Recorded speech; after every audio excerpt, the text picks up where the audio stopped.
The recent and tragic case of 11-month-old Charlie Gard brought to light the serious flaws with the government-run healthcare system. Should the state have final word over parents when it comes to a child's life? And if a system gives the state that much power, do we want it here? We're at Chicago's Navy Pier to see if those who support single-payer healthcare can help us follow their logic. Do you think healthcare is a right? Well, I've started to come that way, yeah.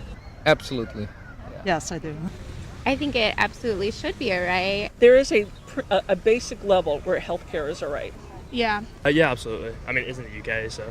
So you support moving to a government-funded model of healthcare? Government is paying for healthcare one way or another. Government. I think it's really important that things are regulated. It would be great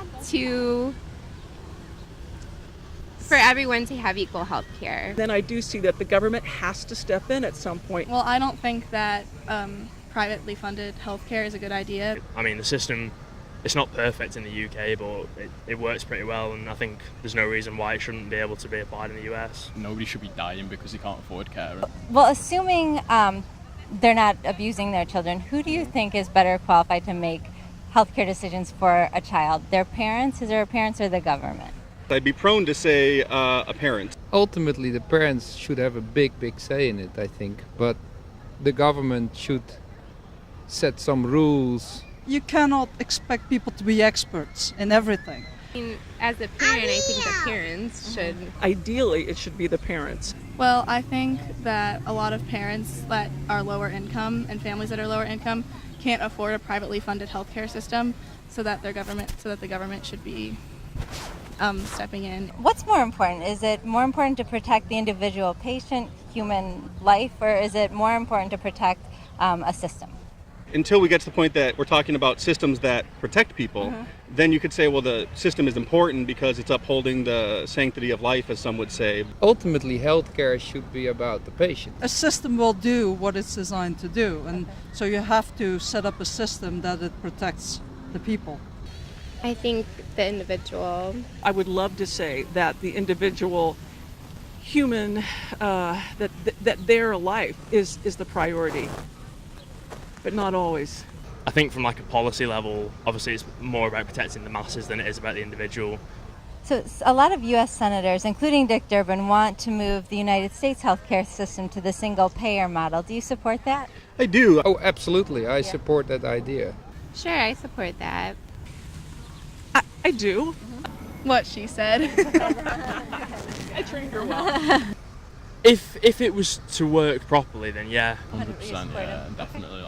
So in England, Charlie Gard was an 11-month-old baby who was born with a rare genetic disorder. His parents wanted to seek treatment for him in the United States. There was an experimental treatment available. The British government stepped in and said that it was better to let him die with dignity in the British hospital. Do you think his parents should have been allowed to take him to America for treatment?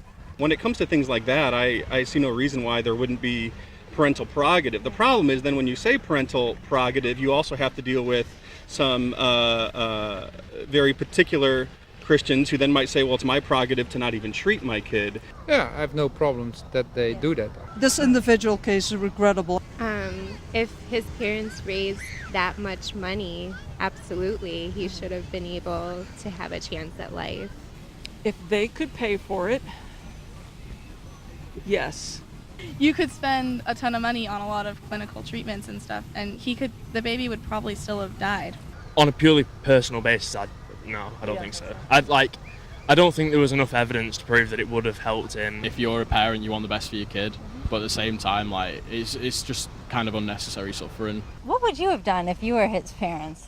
So I'm a big fan of doing what our conscience tells us to do. No, I would have done the same, of course. Yeah. Oh, I just don't know enough about the situation. Okay. I would have done everything to keep. As a parent, you want to keep your child alive. At some point, and this is easy for me to say because I'm not in that situation, but at some point I think you do face the hard realities that life isn't going to be fair. But if it were my kid, I would probably have tried to get him to the U.S. for treatment. If I was in that situation, I probably would have done the exact same. You know, like people say you love a kid more than anything, so like you got to do everything for them, which is hard. Like if your kid's dying, like. Now that you know about Charlie Gard and what happened with his family, does that change your mind at all about your support for single-payer health versus the private market healthcare? It doesn't. No. And I'd rather have, honestly, a government official make decisions based on science, based on facts. Okay. Well, now you're making me change my mind about having government health care. No, it doesn't. I agree with her. I mean, to me, it doesn't seem that related to this, the single healthcare. You know, yeah. If in America, you could just pay for it. If you've got the money, If if that's you've got the money the point. or the insurance, you just pay for it and you get it. Like whereas in the UK, you're kind of beholden to what the NHS gives you, aren't you? Charlie Gard's life was worth fighting for, and his story has changed many hearts and minds. Yet many of those we talked to today seem more determined to protect a system than families, essentially saying if a baby has to die, so be it. At least the system has been protected. It's truly upsetting to follow the logic.